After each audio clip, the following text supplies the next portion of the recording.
I'm trying to get a show off the ground with this old gear coming round. Everybody try to find a way to make this music make sense, and we'll try to make the thing go work in defense. And there we go.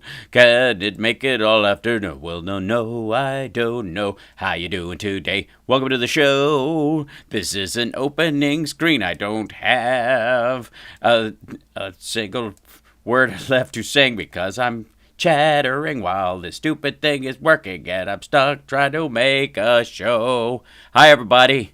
And hi there. Hey, it's me. I'm in the back. When I got here, bumper was on the computer. I was running late, rolling in hot as I do when I'm driving. Traffic was fun. Oh boy. But I'm completely responsible for when the show started today because I chose to drive the speed limit, or a little over, but a reasonable amount over. And yeah, so hi, hello, welcome to the back studio. Very exciting. Like I said, I'm rolling in hot on this one. We've got a relatively shite show today. Yeah, it's a shite production. I need to have a shite production, and hopefully, fingers crossed. Hi, everybody. See you guys as well. Hello. Thank you for joining me. Good times. First thumbs up. Thank you for that, Beth. I appreciate it. Good afternoon, good evening, and good day. How are you? Hello. Luis, good to see you. Thank you so much. The tech gods we're not necessarily smiling, although there's a bunch of stuff. There's a bunch of stuff that I am working on to try and smooth out this experience while I'm here. But we'll get to that later. I've got rehearsal with my lovely bandmates at 6 o'clock. So it'll be a high and tight show. I know I came in late, and I'll have to leave a little bit early, but forgive me, and we'll just jump right in. Now, speaking of jumping right in, hold on, let me move this over here so I can see you guys in the chit-chat, and then I'll move this over here so I can see around, and then look how much work I'm doing. It's amazing. Oh, no, please. Yeah, no. It's great. It's all working very well. So, I don't have my normal sound box, so I'm literally limited to that and a triangle. So, which isn't half bad, actually. First up, someone is clamoring for the strength, the power, the joy, the miraculous nature of Donald Trump and all of his macho self, and it's no less than Lindsey Graham, which I will move over here for a second, and then I'll move back over here, and then I will expand out and make it a little bigger, and then and then I'll take this thing and I'll go even further because you guys deserve it, and then I'll move this thing around, and then this is terrible, and there we go. All right, now this is, oh boy. Lindsey Graham, I miss Donald Trump, we need a strong president. Now, I'm sure this has to do, and is that Grinnell on the left there? It is. And it's time for some. I'm glad we got 3 alpha males here to tell us all how to butch. And it's exciting. You know what I mean?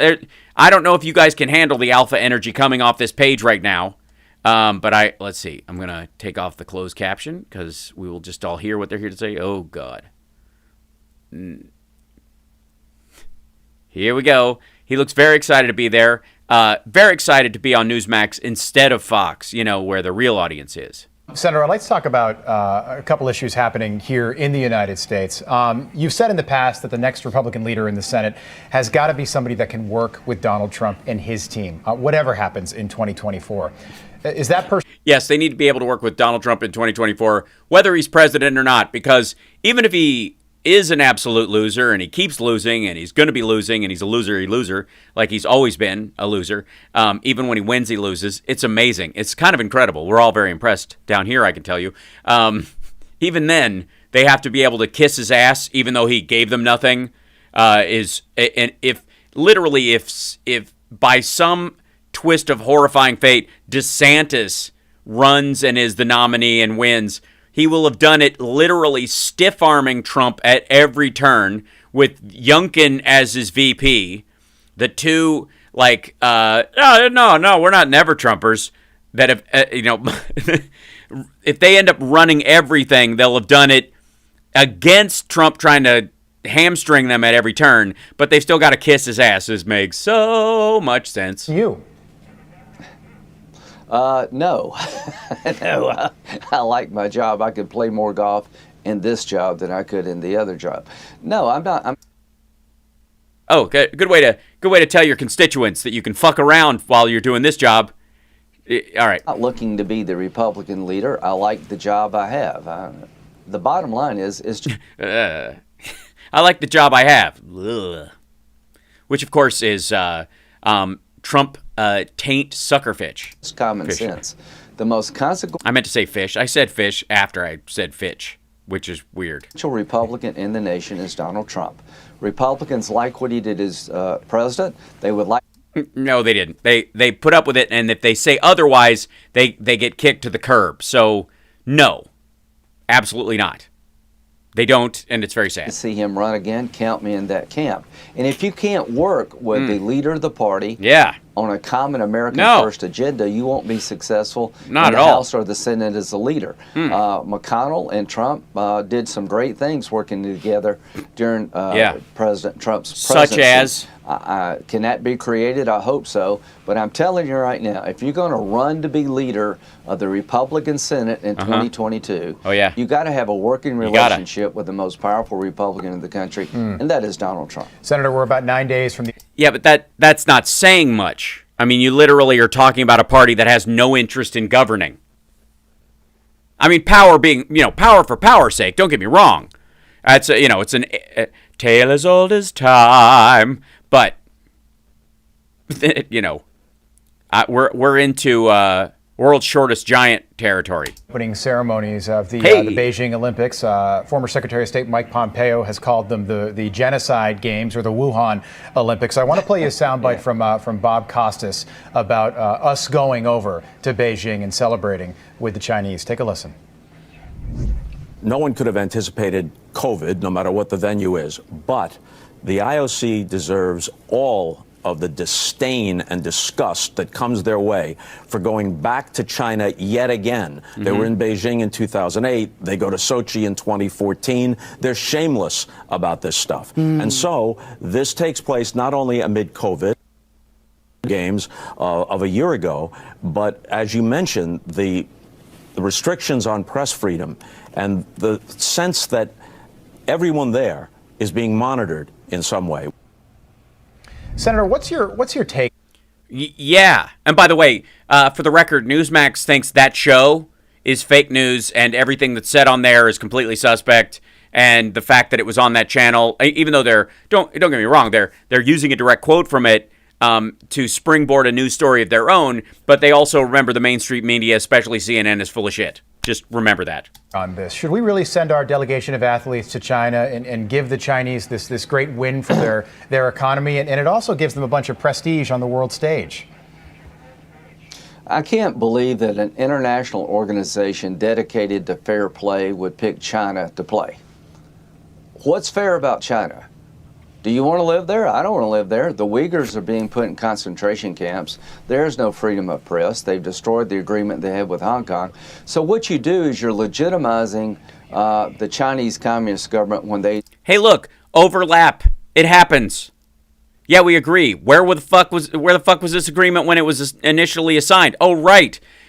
That was during the time when Trump was trying to get his trade deal done with them. So you were playing footsie with them and you didn't give a rat's ass.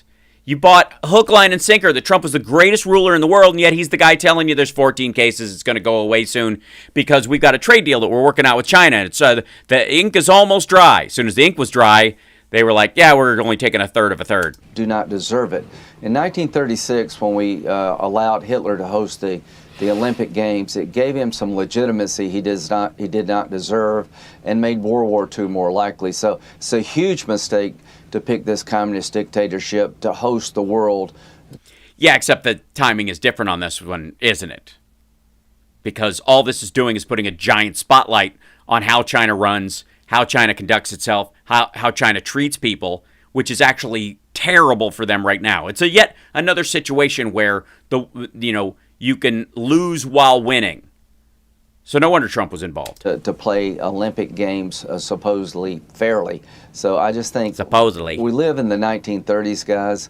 I have never seen such weakness in the face of tyranny. The Iranians are about to break out to get a bomb. This is a nightmare for our friends in Israel. If the Iranian ever had a nuclear weapon, he would share it with terrorists, and they would kill as many of us as they could. I miss Donald Trump. We need a strong president. Senator, we have only about a minute left. I want to ask you, because you're a leader.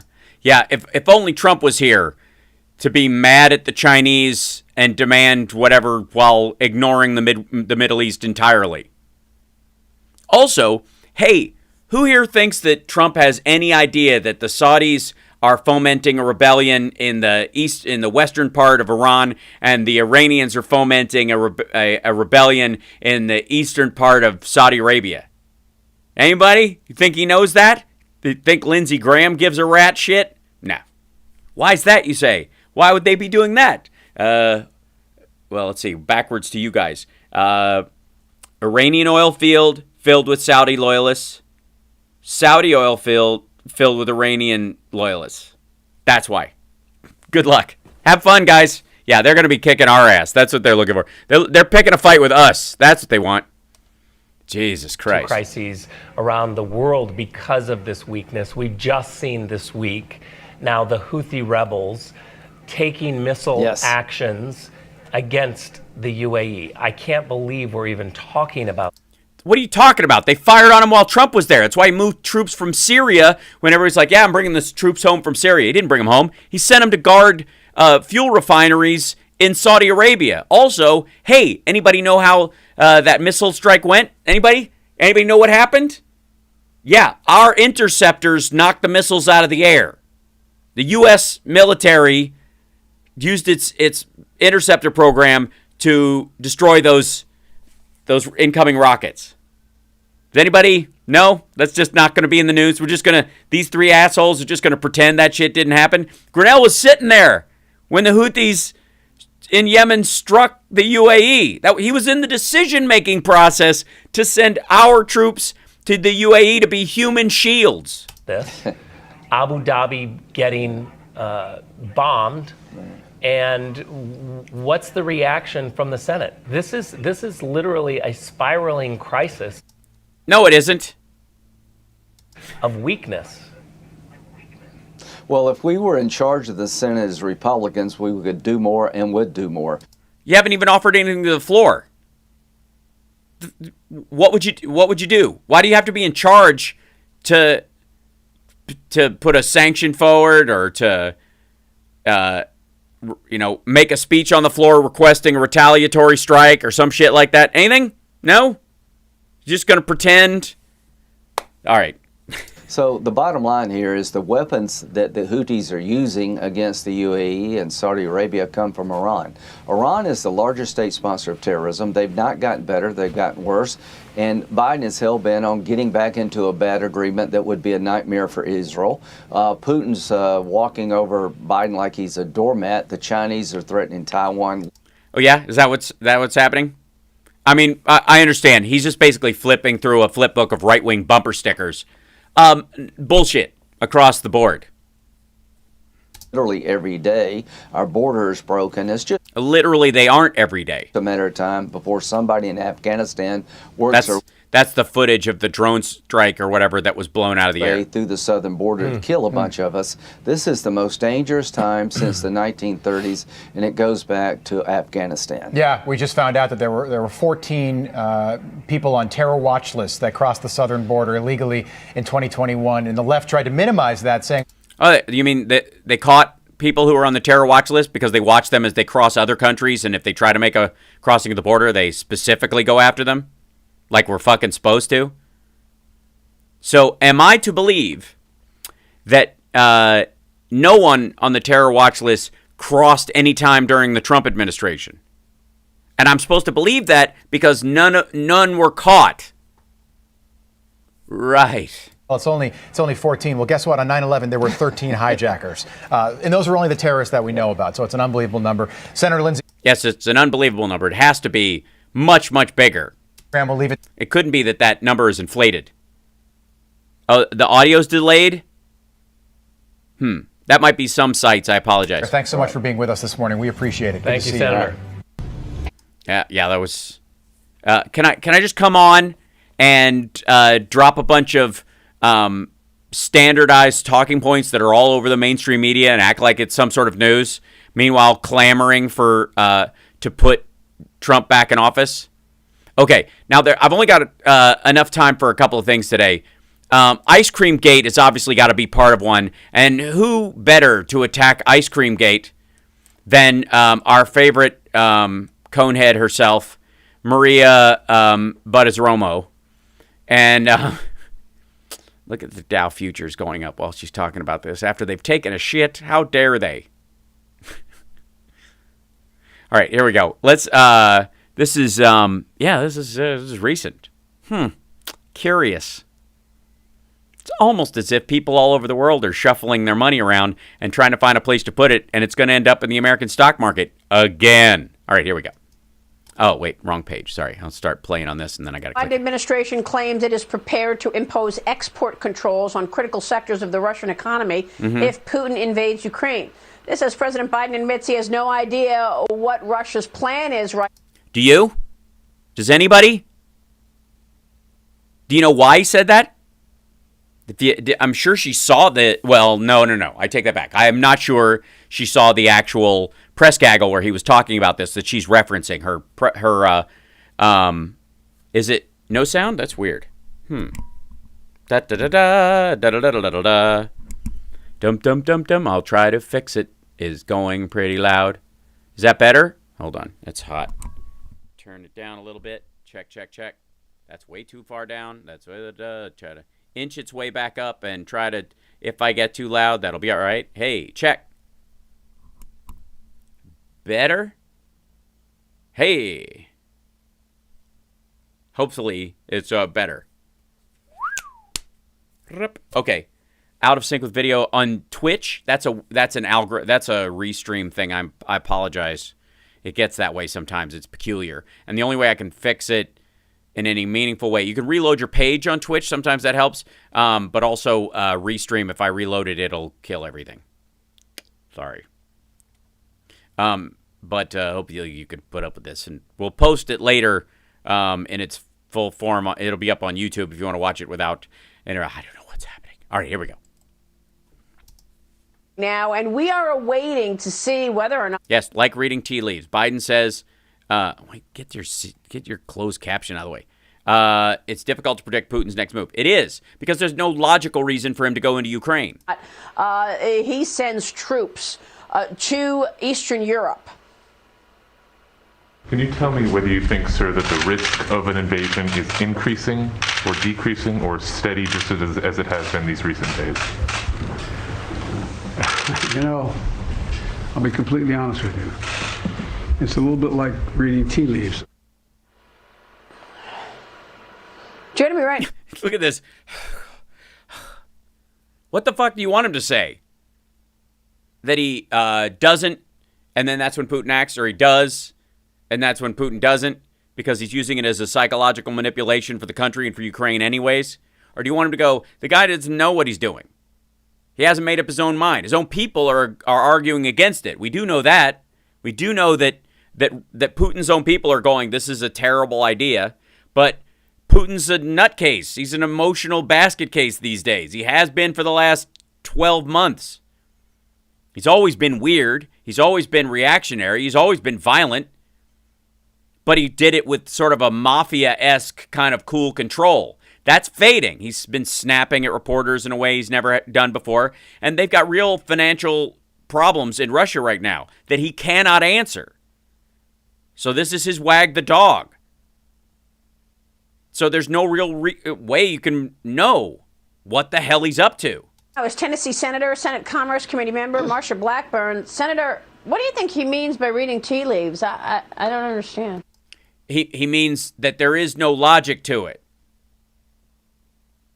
And don't say you don't understand what tea leaves means. If you're going to bring somebody on who won't understand culturally something about sort of divination or witchcraft, Marsha Blackburn's probably not the person. It is astounding to me. You have Vladimir Putin, who has turned Russian adventurism into an Olympic sport. He has a history of that. He did it in '08 with Georgia, 14 with Crimea. He is poised to do it again during these Olympics. So what do you want him to do? Are you suggesting we attack Russia preemptively? Is that the suggestion? And then you have Joe Biden, who is out eating ice cream and doesn't seem to know what is going on and doesn't care, and a spokesperson over at the State Department who's saying, well, I don't see what Afghanistan has to do with... Nothing. It doesn't. It has nothing to do with it, other than the fact that Russia now knows that we are not there anymore, and they're going to deal with problems from Afghanistan very soon coming up through Kazakhstan and these other countries, and that's going to be a problem for them that we were holding in check by being there and dicking around over there, that now they have to deal with. Emboldening Russia. Maria, these are the reasons that Tennesseans and people all over this country are just aghast. Are they? Yeah, why aren't we attacking Russia right now? People in Tennessee, people in Knoxville, I'm sure, are waking up every morning going, why have we not nuked Eastern Russia at this point, or Western Russia? With what is going on. When you combine this with Russia, Ukraine, and it matters what happens there. We know that Putin is trying to put the band back together. He wants the old Soviet Union. This is a birthday, big birthday year for him, and he wants this to be a part of the celebration. And is that what he's doing? Oh, it's really just a birthday present to himself. That's why he's amassing troops in Belarus and Crimea and on the Ukrainian border, because he just wants to give himself a little something. You know what I mean? A little me gift. I certainly hope his family or the other oligarchs haven't already seized Ukraine, and boy, is he gonna be upset. We have the United States, who is... You can't hear me? Check, check, one. Everybody hear me? Hello, check. Hello, check. Not solid in our response. It's why I wrote the president back in November and said, you need to begin sales of lethal assistance to Ukraine so they can defend them. We already have, dum-dum.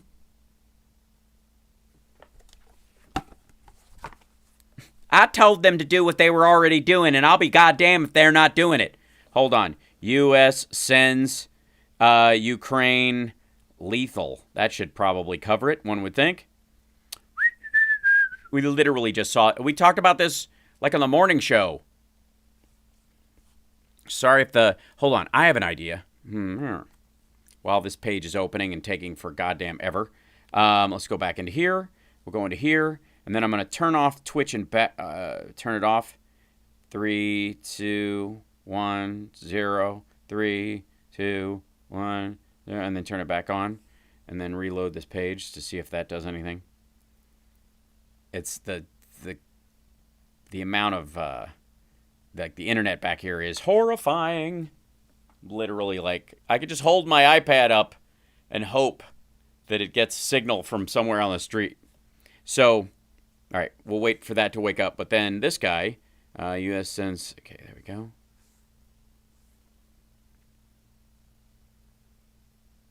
Hold on, I'll do this. The easiest way is to do it on here. So give me 1 second. Oh God, the system just.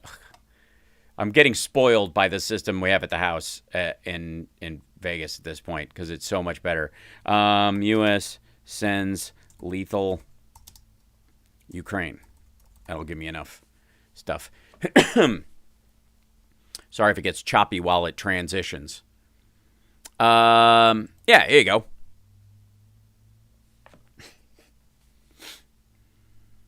This is, I mean, it's so stupid, it's painful.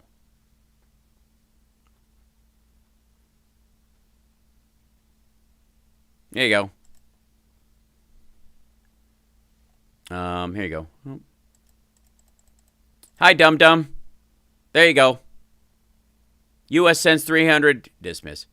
Javelin missiles to Ukraine and latest military aid during Russia's standoff. And by the way, there's a bunch of this shit. So, U.S. lethal aid arrives in Kyiv during border buildup. U.S. shipment of lethal aid reaches Ukraine and Russia. NBC News, 90 tons of military aid from U.S. arrives in Ukraine as Russia.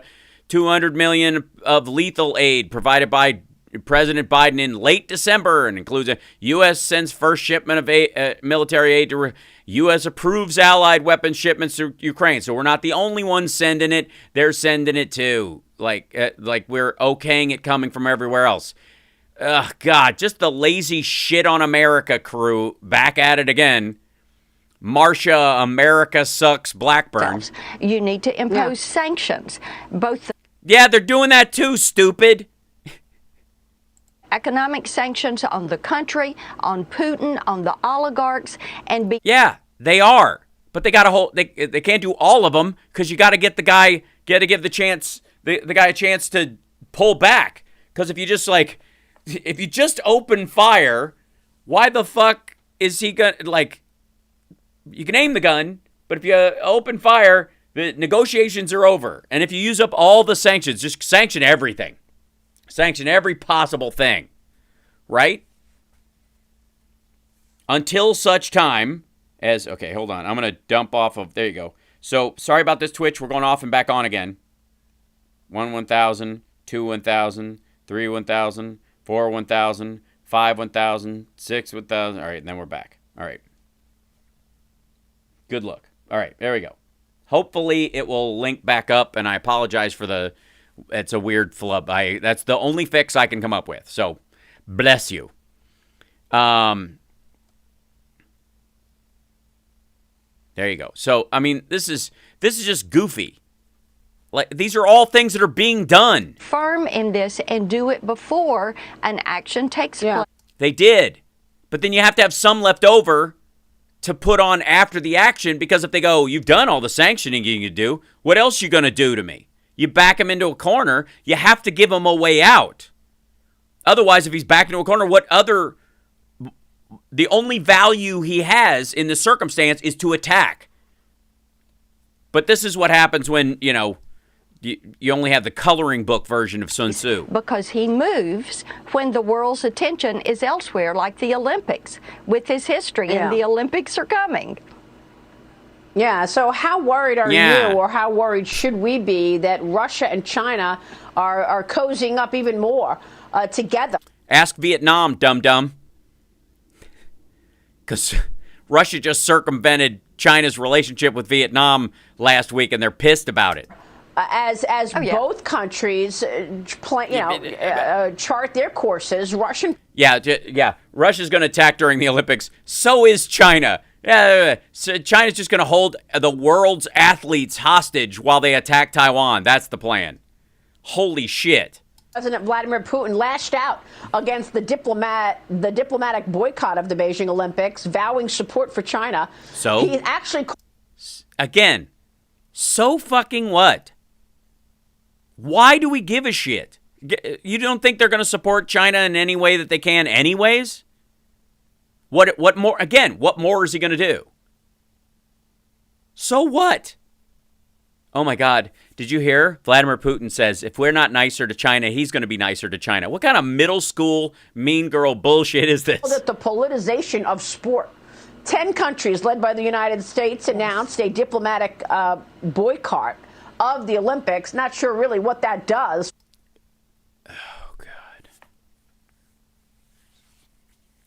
The diplomatic boycott of the Olympics is where they don't send any officials. The athletes go and they're filmed and they compete, but you don't send anybody over for glad handing, shaking hands, recognition of the regime, any of that stuff, and it has a massive impact. Meanwhile, may I remind you that this woman just told us that Putin got mad and said he was going to be nice to China, as if our diplomatic boycott, which is genuine and material, that's nothing. But Putin going, well, if they're not going to be nice, I'm going to be nice. But as a result of that, it's only bringing Russia and China further together. Yeah, next thing you know, Russia will stop sinking Chinese fishing boats in the northern Pacific sometime after they take all of Russia's fish. You're correct about that. And bear in mind, Xi and Putin are scheduled to meet during the Olympics. And diplomatic boycott. Well, if so, Putin's going to have to come to China because Xi is not leaving China. Ever. You know, Xi Jinping doesn't give a ripping flip about a diplomatic. A ripping. I beg your pardon. A what? You know, Xi Jinping doesn't give a ripping flip about a diplomatic boycott.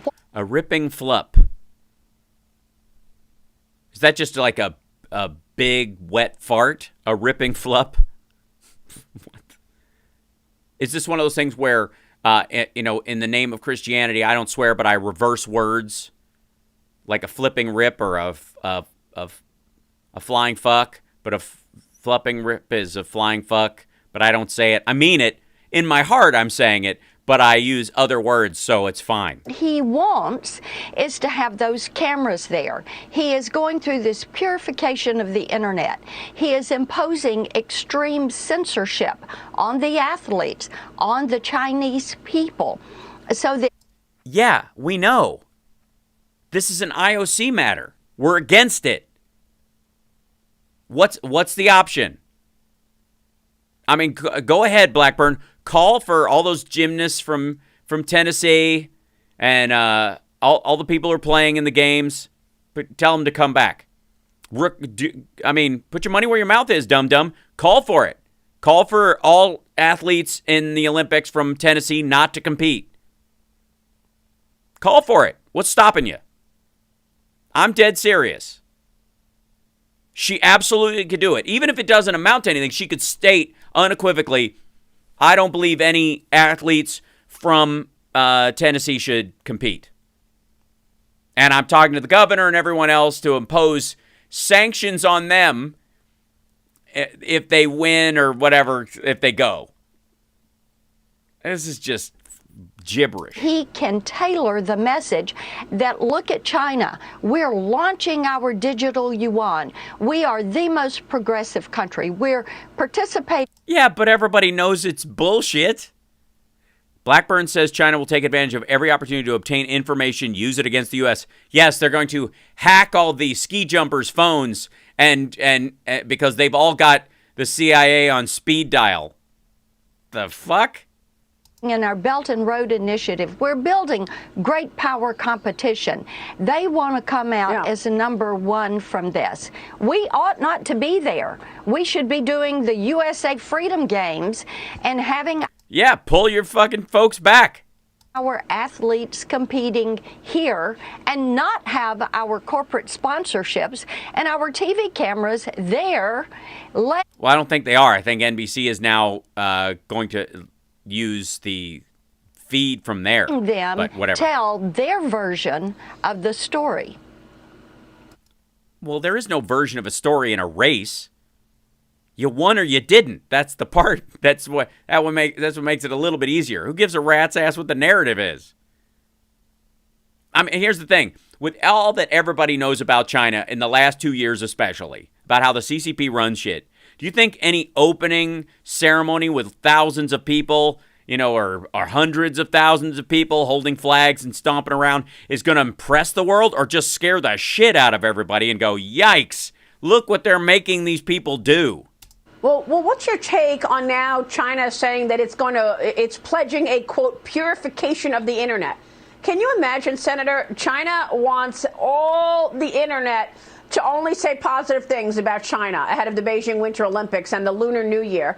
So what? Good luck. The CCP planning to manage home pages of media sites and news pages to make sure that they present only, quote, positive information.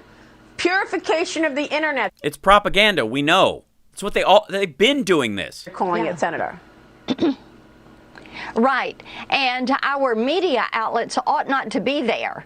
Imagine if they submit, if you've got our media outlets and they submit to the Chinese Communist Party taking control of their pages. Well, no. The Chinese Communist Party is not going to control NBC's homepage. Are you out of your fucking mind? and only putting the things on their pages. You know, I want to know what has happened to Peng Shuai. Where is the tennis player? What is going on there? Right. As do we. And the BBC spoke to her, and it was all bullshit. And we know this. Is why we shouldn't be there at all. But the NBC's not going to be running stories about that shit, and they're not going to be, if they do run a story about it, it's not going to be taken down by the CCP. To know when the Chinese Communist Party is planning to surveil our athletes, forcing them to download an app. What is going to happen to them if they say something negative about the Chinese Communist Party? They're going to go home. There's a lot of cadmium and arsenic in Chinese food, like rice, vegetables, and meat, including... Well, Anthony, there's been a huge problem with cadmium and lead in rice. Cadmium coming from the ground where they grow the rice, and lead from the processing. It's a big problem over there right now. That's the other thing. It's like the fucking food. Like, yeah, that's almost my concern. This is just... They're not going to lock up American athletes or athletes from countries all over the world, but they could poison them while they're there just by, not on purpose. Yeah, and I want to know why globalists who were raised and born in America have now submitted to the CCP, like Ray Dalio, who is the founder of Bridgewater Associates. Ray Dalio's an asshole. He and Peter Balsack are both lunatics. By the way, Dalio's like a hedge fund dude, and almost all the money from his hedge fund comes from Chinese support. So of course he's going to say, oh no, the market's fine. I don't know why I couldn't. I used to trust these globalists like crazy, and now, good Lord. Who has managed money for the Communist Party. He gave an interview to Bloomberg the other day, and it's going to run as soon. And he said the U.S. is on the decline and China is rising, Senator. So what? Ray Dalio's like hedge fund has got what, 1.4% growth or something? It's like the worst hedge fund in the world. It's just got a shit ton of funny money from China in it, giving it an artificial inflation. Nobody would invest in that shit. We understand that his son lives in China. He runs a charity in China, Matt Dalio. We understand that Ray Dalio manages money for the CCP. Yeah, so why would he suddenly, all of a sudden, as a friend of Maria Bartiromo's, start saying that China's kicking ass and taking names? And gee, why would Fox News parrot that remark constantly? So, in effect, he is funding their expansion. What do you want to say to these people who are funding the expansion of the CCP at the same time the CCP is making it very clear that they will overtake the United States as the number one superpower, and maybe those companies that... They're not. Who gives a shit? What the fuck is this about? Oh, thank you, Robert. Appreciate that. You know what I mean? Like, where in this is a story? Because this is what do you say about what they're saying? There is zero facts or circumstance in any of this. Have you noticed that? Am I losing my mind here? Am I going completely fucking nuts? There's not been a single fact in any of this of measure, and the only ones like that, we want to know if Peng Shuai is okay, or any of those things, which is universal. It's bipartisan. It's nonpartisan, in fact. She's not offering any kind of solution to this. And she's making up shit about, well, they'll say stuff about our news, and then what are we going to say? The opposite? Yes. Yes, we are. This is all like, he said this, and she's different. Americans are unwittingly invested in are those same companies that will turn around and fight against the United States. Unwittingly? Nobody who invests in Dalio is unwittingly. Oh, are you telling me the people that invest at that scale don't know that the Chinese military owns half of every tech firm in the country? By law? They don't know this? Are you kidding me?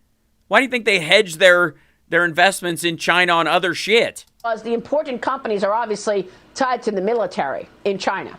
Right. If you know that, on Fox Business. You think the people who are putting money into Dalio's fund don't know that? Of course they know that. They're assholes too.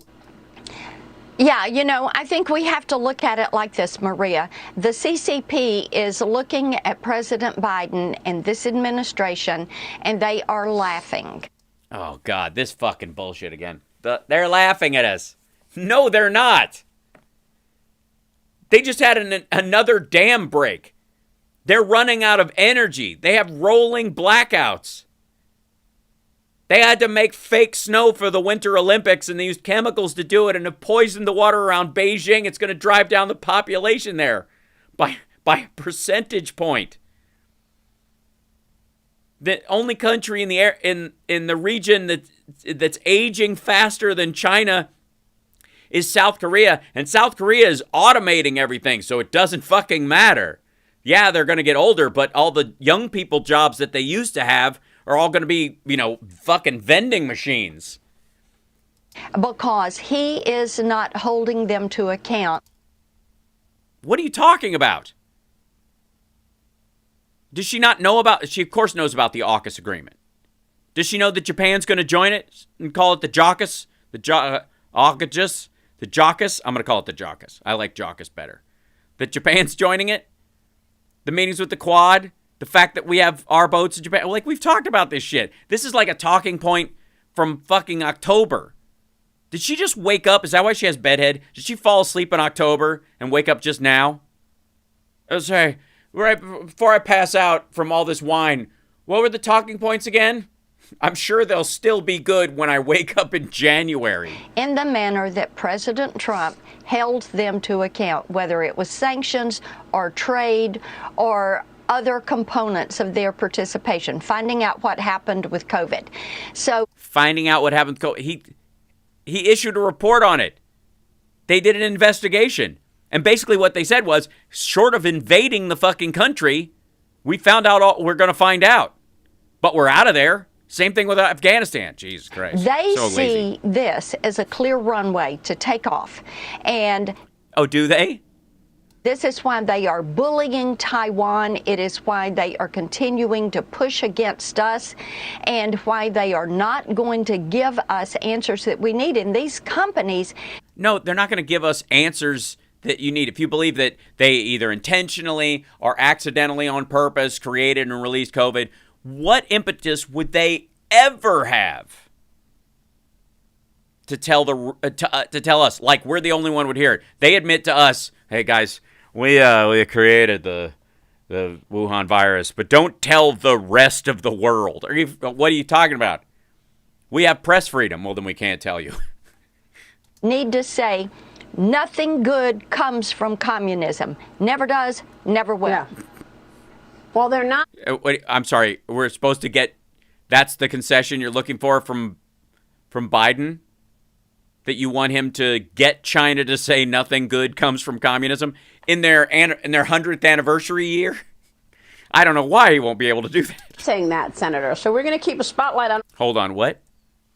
Need to say nothing good comes from communism. Never does, never will. Yeah. Well, they're not saying that, Senator. So we're going to keep a spotlight on all of this, and it's great to talk with you as always. Thank you so much, Senator Marsha Blackburn. We'll be right back. Well, holy hell, what was that gibberish?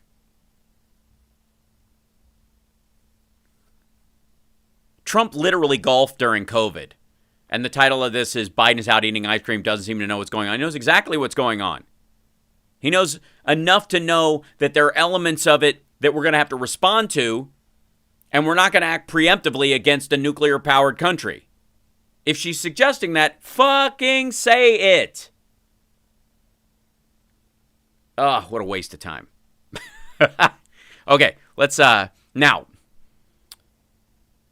Sure, Marsha Blackburn and Maria Bartiromo or Dum Dum. Sure, Lindsey Graham and Marsha Blackburn are both out saying basically the same thing, which is nothing. But if you really want to know what's going on, you need the explanations. And the guy who's going to give us the explanation is, of course, going to be Glenn Beck. Explained why Biden's Build Back Better bill is fascism. It's fascism, manism. It's fascism. The fascism of universal pre-K. The fascism of 2 years of community college. Okay. Yes. Build back better. I need to know. You need to know. Tell us all about it. Why is it fascism? Okay. Uh-oh. He's very upset. You can tell when he's emotionally invested in this. Joe Biden yesterday he had ice cream. They couldn't say what he had on his schedule, but we now know what he had on his schedule. Well, no, he came out of a meeting about, I think it was the chip manufacturers. He's got a whole schedule online. Let's see. White House press pool Biden schedule.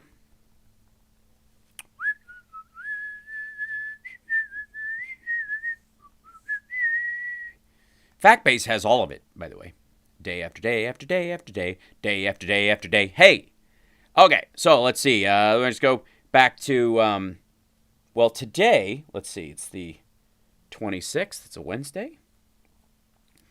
10:15, they received the president's daily brief, closed to the press. He met with private sector CEOs 1 o'clock for the Build Back Better agenda that will grow the economy. Make that those folks RSVP'd by 8 a.m. for the in-house pool and the pre-credentialed media spray at the top. 2 p.m. press briefing from Jen Psaki. Then 3:30, president signs an executive order to make sexual harassment an offense in the Uniform Code of Military Justice and to strengthen the military's response to domestic violence and the wrongful broadcast or distribution of intimate visual images, meaning you can't use revenge porn. It'll get you court-martialed. Let's see. There had to have been. There's Tuesday. Here you go. When you talk about the full text, president and vice president receive the president's daily brief. It's interesting how they actually do that now. They actually. Here, why don't I just put it up on screen for you? As a matter of fact, how about that? We'll just look at it now, Glenn. Since you can't. Hold on. Boop. There you go. All right. Put it up there. Come on. It came through. Give it a second. Where are you? There you go. Now it's coming. It'll probably come in all three at once. I'm sorry. This is FactBase. This is a site that lists the president's schedule for the day.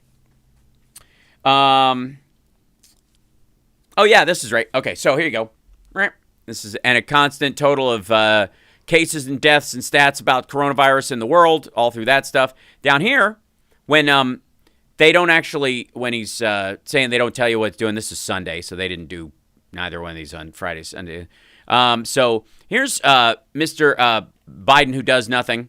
This was Friday. Meets virtually with His Excellency Kishida Fumio, the Prime Minister of Japan, at 8 a.m., Then at 9:30, you got the president's daily brief, a full hour more than earlier than usual. 10:30 in pool call time. That's when the White House press pool comes in. 10, the president delivers marks on his administration's work to supply of semiconductors. That was the chip factory thing, followed by ice cream. Noon, actually, it was the Honey Maid thing yesterday. Press briefing by Jen Psaki. Press briefing on the COVID-19 response team. Left for Capitol Hilton. President addresses the nation's mayors during the U.S. Conference of Mayors, 90th meeting. That was 1:50. 4 o'clock, he departs the White House en route to Camp David. Then he was at Camp David for Saturday, Sunday. Then on Monday, here you go, had a secure video call with European leaders, which he referenced in the other thing. Got the daily brief. That was 3 to 5 o'clock. And then he met with members of his administration talking about the efforts to lower prices. And then this is what he's talking about when he went for ice cream. And he's like, we don't know what he did before then. They won't tell us. Because you can actually see it in the press pool's thing. President departs White House for previously unscheduled meeting. They added this meeting. Then 1:50 he arrives at the Honey Maid store in Washington. President departs Honey Maid in Washington on foot. Look for ice cream. They walk next door. He stops at Jenny Splendid. President departs there. That was they do your coming and going. But that same day, he had the president's daily brief, and then they had this one, and then the in-pool call time. And this is when they went to Honey Maid to talk about manufacturing in the United States. And he did remarks about that, and that's where the press pool conversation that Maria Bartiromo was referencing happened. And then he had ice cream after. And then they just held up the ice cream. And then, by the way, a shit ton of stuff today. Private sector CEOs, about Build Back Better, yada, yada. So we don't know what he did, except what they listed is what he did and what they filmed him doing. To stop at an ice cream parlor. Yeah, he was at Honey Maid before that. And he got a nice ice cream cone. I don't know what flavor. I don't know who asked him. It was vanilla and chocolate. But thanks for doing all the hard work. I'm glad you're wearing glasses, Glenn. Today, he's got a big day in front of him. He's going to meet in person with CEOs of 10 major corporations to discuss the potential benefits to business of his Build Back Better Act. Oh, dear. True fascism. Government, corporations colliding. Or a normal meeting about policy so that you can make sure that the big corporate leaders don't run interference against you, which happens all the fucking time. Hey, Johnny Million, how are you? Happy days. How you doing, buddy? Good to see you. Love you, man. Now, this is how it's being described. The social safety net bill that passed the House last year but stalled in the Senate. That's not what this is. This is not a social safety net bill. No, it's not. I mean, socially, why would you need an education and support for home health care and child care and elder care? Why would that be considered? Jesus Christ. The Build Back Better bill is the Great Reset. No, it isn't. The Great Reset is Nisara Jasara and all that bullshit QAnon nonsense about like everybody's currency going back to zero because everything's gone nuts. That's the slogan for the Great Reset. No, it isn't.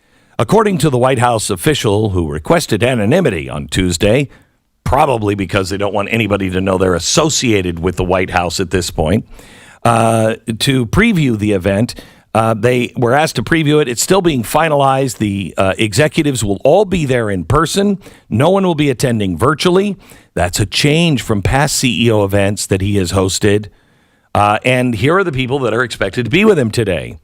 Mary Barra. She is the chair and chief executive officer of General Motors. Oh, dear God. Not an American car company. Dun, dun, dun. I wish I had that, but I like, oh, no. Holy hell. Oh, God. Hold on. Play again. Okay. Mark Beninoff, chair, co-chief executive officer, and founder of Salesforce. He's also on the WEF board of directors. He is the chief salesman. Well, it makes sense considering the name of his company then, I suppose. When it comes to the Great Reset.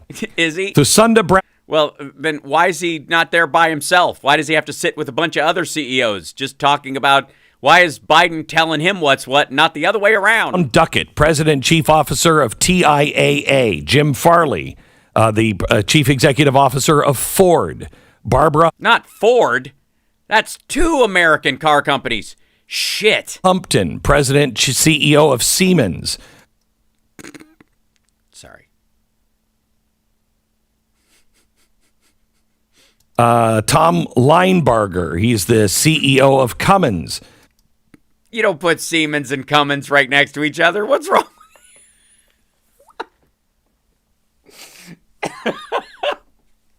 Siemens and Cummins. Quit it. Stop it. They are not sitting next to each other at this thing. Nobody's putting their little name tents right there. Oh, Glenn Beck, you stop it now. Siemens and Cummins. Oh, who's the chairman and CEO of Thankins and Leavin? Enrique Lores, the executive officer of HP. Josh. Jesus Christ. Why do you have to accent the P in that if you're going to Siemens and Cummins and HP? I'm sorry. You're conspiracy. The lizard people, please continue. Silverman, the chief executive officer of Etsy. Brad Smith. Etsy. Dear God. The giant corporate Etsy overlords. What a surprise. President What a surprise. and Vice Chairman of Microsoft. Wendell Weeks, Chairman and CEO. Yeah, Microsoft. Why would they be there? They only make the majority of the software used by every business in the fucking country and most of the world. I don't know. Glenn, why would they be there? Considering I guarantee you're streaming on a PC setup right now. That giant tablet fucking thing that you read off every day is PC based. Those screens behind you are run off of a Microsoft software system. What the fuck? I mean, honestly, like, it's bad enough that, you know, when Don Jr. and the rest of those dickheads scream about Apple and big tech with their fucking AirPods in, but this dickhead's gonna shit on Microsoft. His whole goddamn setup is run on Microsoft software. Siemens and HP and Cummins, quit it. Of Corning.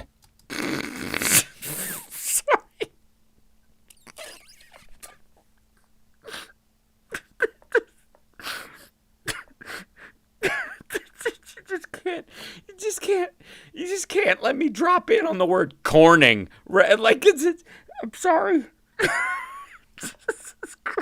The Microsoft. Wendell Weeks, Chairman and CEO of Corning. Which, if you haven't tried it, I mean, go easy. As Chris Bono would say, trim your nails. All people that are in and fully supportive of the Build Back Better Act and the Great Reset. No. Yes. Etsy wants that's the whole purpose behind Etsy. They just want to turn America into one giant Burning Man. That actually might be true.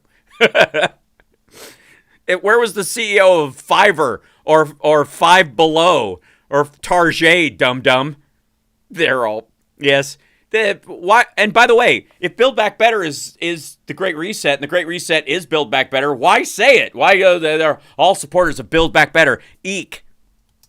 So he is having a PR meeting today, bringing in all the people that are all deeply on board. Yes, they are balls deep in BBB, especially the people from Siemens and Cummins. For the Great Reset.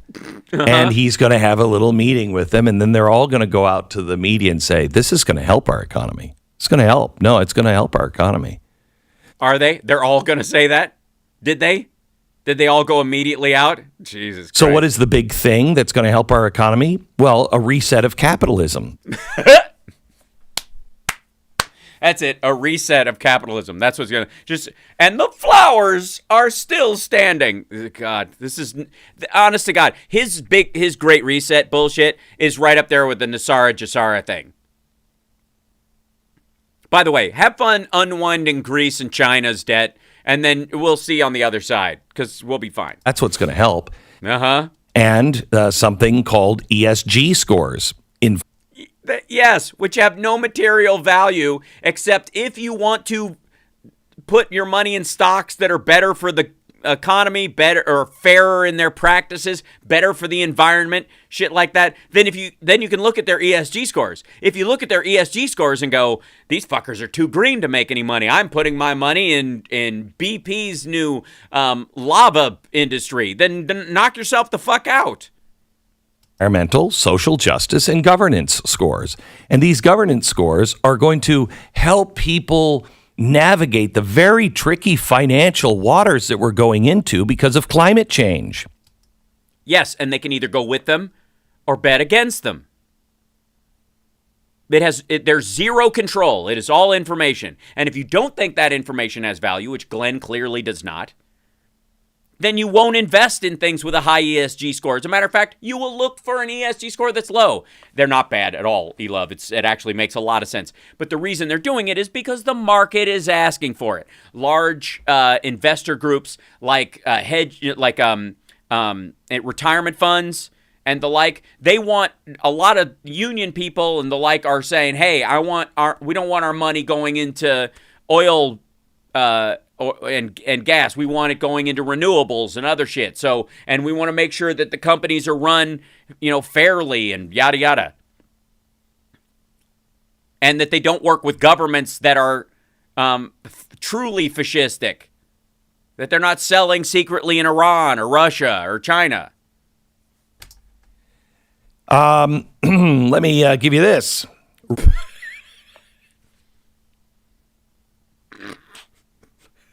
Sorry. Just this after Siemens and Cumming and Corning, everything he says is a double entendre. I'm in double entendre hell right now. Federal regulators, today, a new story from Politico, are likely to press banks to prepare for the fallout from a warming planet. So the planet is getting so warm right now that federal regulators are saying, as banks, you better prepare for this. And one of the things you need to do is stop financing fossil fuels. Is that what they're doing? Is that their argument? Hold on. Sorry, the internet is so fucking slow here. Politico, regulators, banks, climate. Let's see if something comes up. Huh? How about that? Let's see. All right, it's going to take a while. Maybe if I just send it there anyways. All right, hold it. What's the newest one? News. I'll just go straight to news, and it should tell me.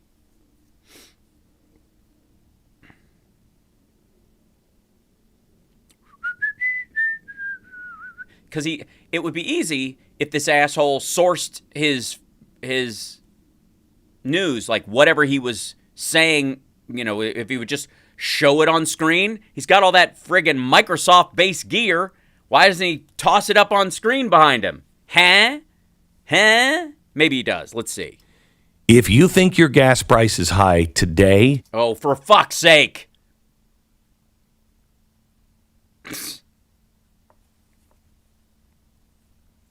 Wait. All right. What gas price? I'm getting an electric car next.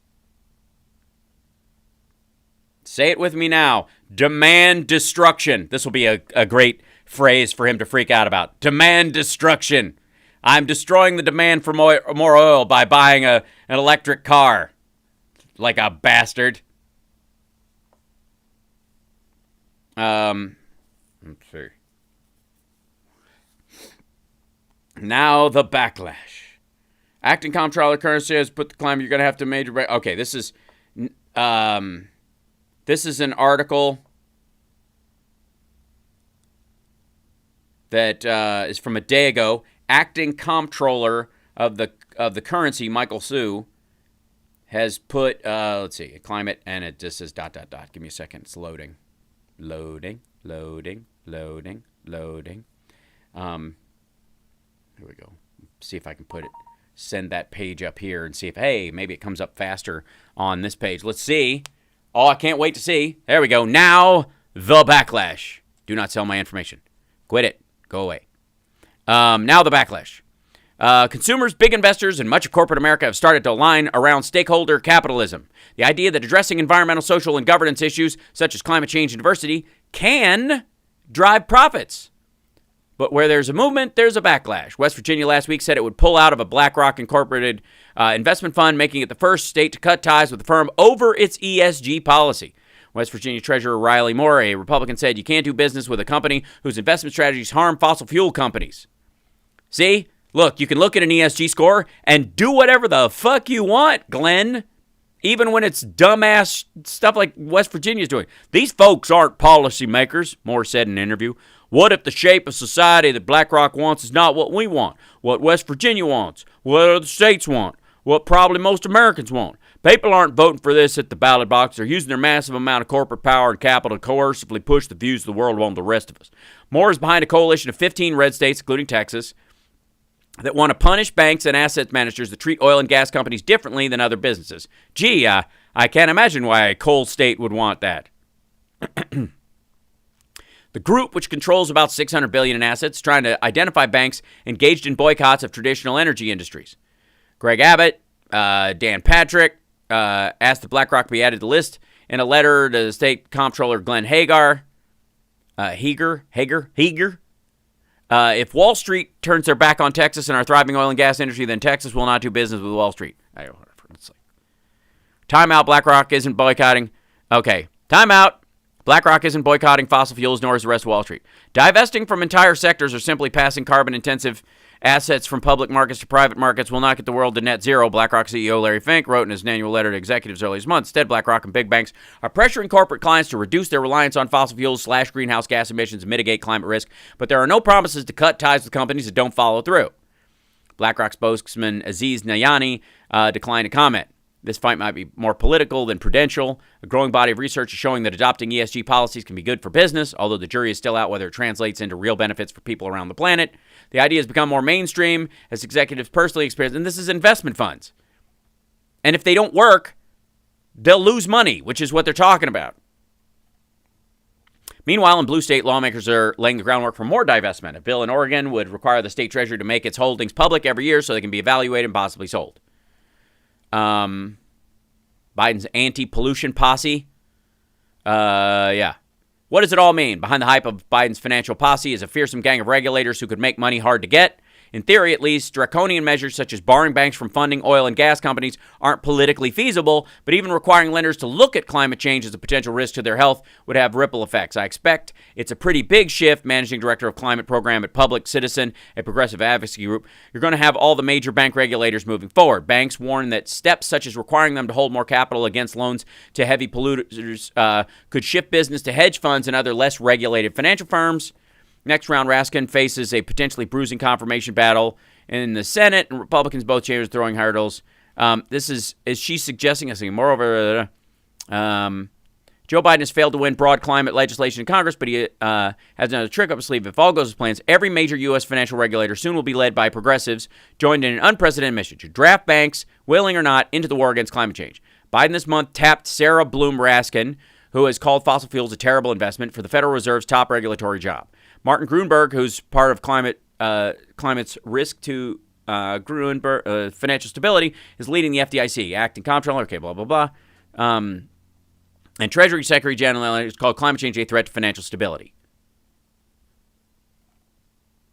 Next round, Raskin face a potentially bruising thing. What's next? The PAC will measure progress and disclose towards its goal. The pact is also working towards 3 other targets for 2025, including ensuring at least half of its plastic packaging is recycled or okay.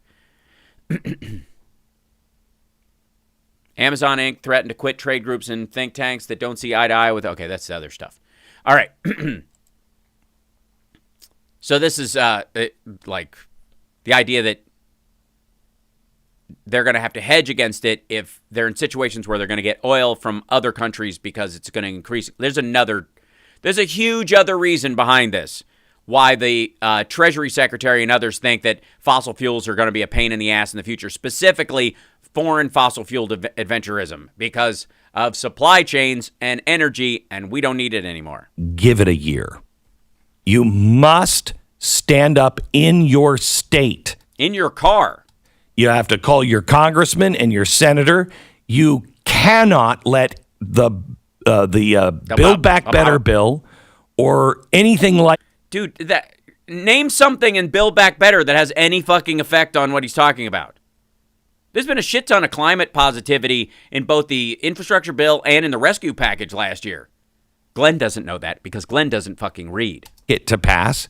You've got to get into regulations because it's everywhere. It's in everybody's company. If you work for a big company, it's in your company. They're placing people there, like the Chinese Communist Party. You've got minders. You've got climate minders now. You think that woman who yells at everybody in the office about using the recycling bin for, real plastics and stuff and pouring your drink out before you put it in, you think she's just doing that because she gives a shit? She's a government operative. The way to stop it is through the financial sector. You got to get to the banks and to the credit card companies because they're the ones that are pushing all of this, and they're the ones that are going to affect everything. Yes, the banks want the Great Reset because all of the money that they were going to make on interest will disappear. And the value of the currency will go back 1-to-1 against all other currencies in the world, which is exactly what banks want. Yeah, sure. Yeah, that makes sense. All the way down to your auto loan. So the job of the regulators is to ensure safety and soundness of financial institutions and promote financial stability. Now, this actually makes sense. That's Andy Barr. He's the GOP representative from Kentucky. He says their job is not to pick winners and losers in credit markets and politicize the allocation of capital or to solve climate change. Now, Biden has just tapped Sarah Bloom Raskin. Yeah, again, he's citing the same article we just read. And by the way, if banks en masse are going to be investing in Middle Eastern oil or backing, say, a Russian pipeline in their financing, they're going to have to take on more risk about that because shit's about to get shaky. She is a warrior against fossil fuels. She's been saying fossil fuels, that is a horrible, horrible investment. Is that what she said? She said it's a terrible investment once, but horrible, horrible. Let's just say she looked up Lahara when she was, she's the Colonel Kurtz of climate activism. She's now she's been picked for the top job for the regulations at the Federal Reserve. Mm-hmm. Martin Gruenberg, he's taking over the FDIC, Trump's person, they forced her to resign, and now you've got another climate warrior at the top of FDIC. You also have the comptroller of the currency. He's just reading this fucking list. Is now being led on an acting basis by Michael Hsu. I mean, this is, by the way, in case you want to see where he's getting this is, hold on. Martin Gruenberg, head of the climate risk stability, is leading the FDIC. Acting comptroller, currency Michael Hsu has been put in climate issues front and center. He's the acting comptroller. He's just grabbing off of this Politico article. Who has put climate issues front and center. You have Security and Exchange Committee's chair. By the way, little side reminder that as Glenn reads this, what he's telling you is that you should believe everything Politico writes. And all of that shit he told you about not believing what Politico writes is all, forget that now. Gensler, he is enacting sweeping rules that will require banks and other public companies to disclose their contributions to climate change and environmental risks. A huge, massive shift. Their contributions to climate change and environmental risks. Faster than anyone could imagine is coming.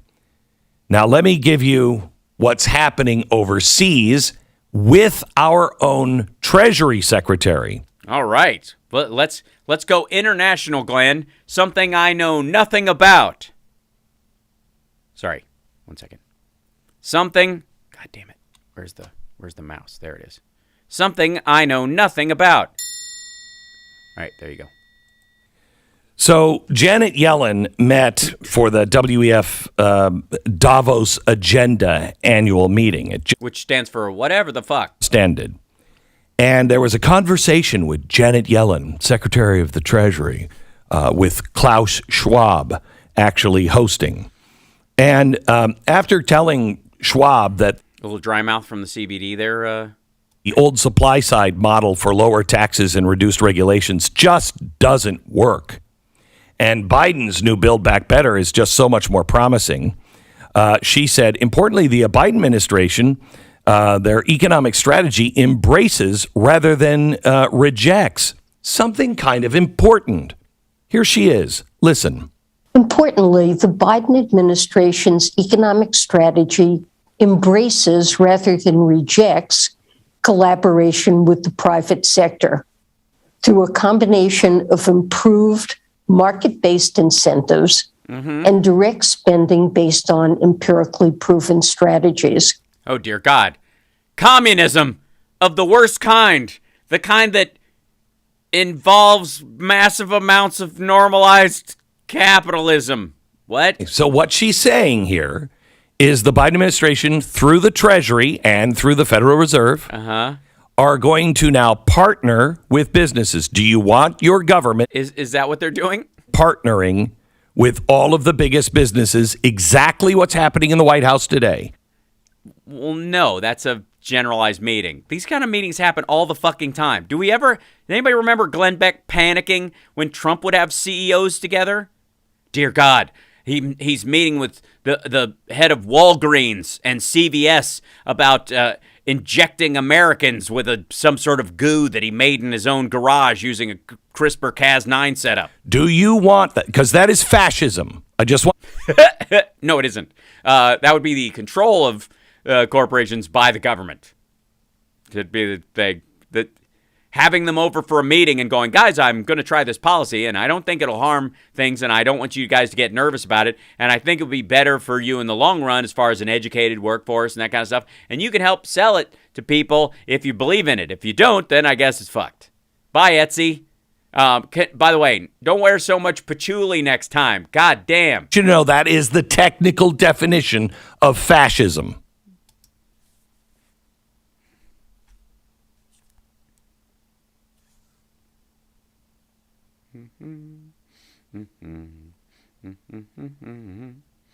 Oops. Oh, shit. Hold on. Fascism. Fascism is a form of far-right authoritarian ultra-nationalism characterized by dictatorial power, forcible suppression of opposition, and strong regimentation of society and the economy that rose to prominence in the early 20th century. The first fascist movements emerged in Italy during World War I before spreading to other European countries, opposed to anarchism, democracy, liberalism, and Marxism. Fascism is placed on the far right wing within the traditional left-right spectrum. Fascists believe that liberal democracy is obsolete. That's why they run as Democrats. They regard the complete mobilization of society under a totalitarian one-party state as necessary to prepare a nation for armed conflict and respond effectively to economic difficulties. A fascist state is led by a strong leader, such as a dictator. And I guess they think Biden's so doughy, I don't know why they're worried.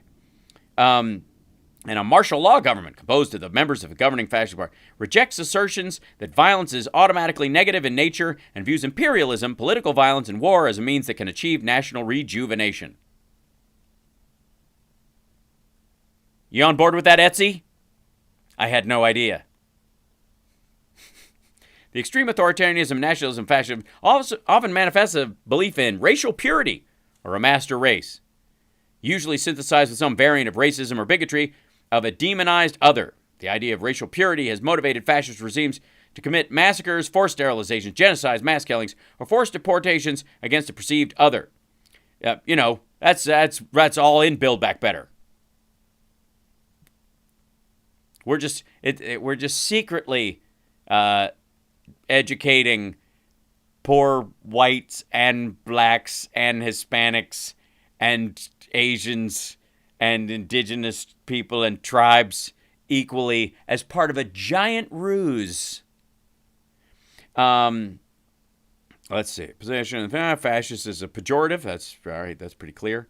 Mussolini, Catholic Church. Ouch. Aggressive foreign policy. Hitler adopts the Italian model. Totalitarianism, the economy. Let's see. Okay. Nationalism without... Let's go to the economic. Okay. Let's see. Economy. Fascism represents itself as an alternative to both international socialism and free market capitalism. While fascism opposed mainstream socialism, fascists sometimes regard their movement as a type of nationalist socialism. You don't say. To highlight their commitment to nationalism, describing it as a national solidarity and unity, fascist governments advocate their resolution with a class... Okay, whatever. You get the point. It's Build Back Better is free universal pre-K. It's adding one optional year and two other optional years at the tail end of high school if you want it. You know, you'll fascistically be given another option. You know, it's a new wave of optional fascism. It's really the worst kind. Do you want the United States government to, through, what did she just say, through market-based incentives and direct spending? So in other words, the government will put direct spending, your tax dollars, into these companies for proven strategies. What, you mean like the NIH does or the CDC does, or like when we build a road where the government says, the road's right there. We'll use market-based strategies to decide where the road wants to go. See these people over here? Yeah, they want to go there. But they can't go there because there's not a road in between. So we're going to use these market-based strategies to decide where the road goes. Should go right here. And then we're going to use financial incentives, namely loan guarantees to the state or direct payments for the highway system to pay for said roads. It's a terrifying prospect, I know. And they will have market-based incentives. In other words, ESG scores. Get out of that. Yeah, it's an incentive. It doesn't mean it'll work. Business, and you can have your business. Otherwise, you'll be destroyed. Oh, I see. That's not so much an incentive as a carrot and a bazooka. That is fascism. That is not the free market. Well, but a bunch of people who just decided not to freely, they decided to put their money elsewhere, and they're pushing back against it within the, no? All right. Now, she goes on to say, we just have a different focus. Listen to this. Essentially, we aren't just focused on achieving a high top-line growth number that is unsustainable. Oh, I see. That's the problem you have? We should have an unsustainable one. Look, we should make as much money until we burn the earth to a cinder. We're instead aiming for growth that is inclusive and green. The economic moment is well suited to accommodate such a modern supply-side expansion. So we are not focused on... Oh, and by the way, a supply-side expansion, not a demand expansion, which means making companies do this. High top-line economic growth. Well, that's pretty obvious. A year ago, our growth was 30% with everything shut down. Our GDP was 30%. Our GDP today is what, 3.5%? So they're... Well, that's because cost going out the door was down. Because nobody was going anywhere, fucko. The planes were idled. Clearly not interested in any kind of top-line economic growth. Yes, Glenn wants to return to the sweet old days of total lockdown. You know, for its economic growth picture. They're only interested in growth that is sustainable, green, and inclusive. Dear God, no. What?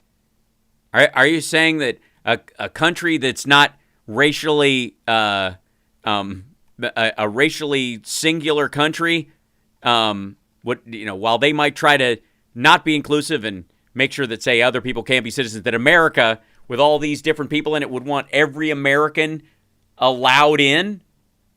Like it's fucking, what's the word? America? ESG. So they want to make sure that we spread the wealth around. And the best way to do that is to pick winners and losers. Oh. I think I know why Glenn's upset. Because he knows which side he's going to be picked on. Basically, Glenn feels like he's standing in middle school on the recess field, and they're choosing kickball teams, and the number's getting smaller, smaller, smaller. Then Klaus Schwab had something to say. He is the head of the World Economic Forum. He is the guy who's really spearheading the Great Reset. Here's what he just said. Remember, this conference ended 2 days ago. Here's what he said. It was fascinating, certainly for our participants, to hear from you how the different aspects of your economic approach of the administration, Biden administration approach, is integrated into an overall concept of the modern supply side economics. And I think, just in a nutshell, that's probably the pathway which we have to choose in the context of today, and to create a modern economy which is not just successful in creating prosperity, but creating inclusive prosperity, also sustainable and also resilient prosperity. Oh, dear God. Not sustainable and resilient prosperity. What? Look, when Glenn Beck goes into the pantry to get a bag of chips, he does not come out until all the food is eaten and he's dragged out by his feet. This is the intellect. Yes, says Jenny Yellen. So we're not looking for, we have to choose.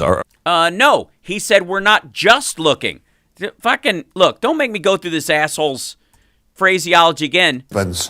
To hear from you how the different aspects of your economic approach of the Biden administration approach is integrated into an overall concept of the modern supply side economics. Right. And I think, just in a nutshell, that's probably the pathway which we have to choose in the context of today.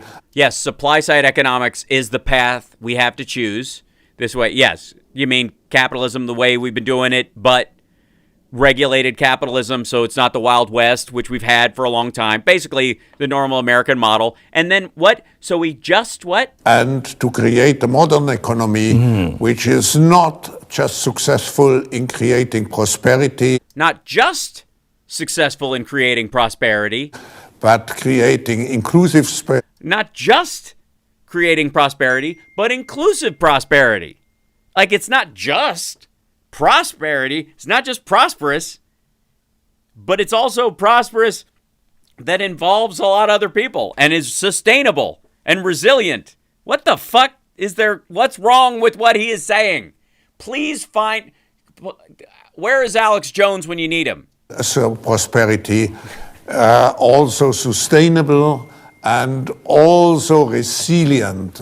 And by the way, I cannot look at this dude without thinking of Carl Reiner's character in Dead Men Don't Wear Plaid. I'm sorry. I'm a butler, not a catcher. Could I be your Heinemarkerfrau? Yeah, you could be that. You could be my Heinemarkerfrau. What is that? What is that? Tell him what it means, my Heinemarkerfrau. Ah, yes, Heinemarkerfrau. It means you could be my cleaning woman. Cleaning woman! Good work, Juliet. Yes, says Jenny Yellen. So we're not looking for, we have to choose. Are we gonna have a system that creates prosperity? Bullshit. Fuck you. God damn it. Did we just watched Glenn. I hate this. It happens every fucking time. How many times is he's straight up Bonginoing right now? Dude, if you're gonna lie like this, don't show the fucking clip. Don't do it. We just watched it. He said supply side economics is the system we're gonna have to choose in this current moment. And the plan is to have not just a strong, prosperous economy, but a resilient one as well, and an inclusive one. He's not saying we have to choose between prosperity and this inclusive bullshit. God damn. Or lazy. Inclusive prosperity and sustainable. And he's lying to your face right now. Glenn, you're a fucking liar. I'm calling you out. It has to be done. You just played the clip. We all heard it. Glenn, Stu, reach over and poke him. Glenn, you're a fucking liar. You're fucking lying. We just watched the clip. He said the supply side part was the choice, and the goal is not just a prosperous economy, but a prosperous and resilient and sustainable and inclusive one. Not just prosperous, but prosperous and the choice part was the oh, for fuck's sake. Green prosperity. Dude, you dick. That's what we have to choose. They're not choosing. They are going to continue to eat their caviar and ski the ski slopes. Is that how they live? It sounds fucking sweet.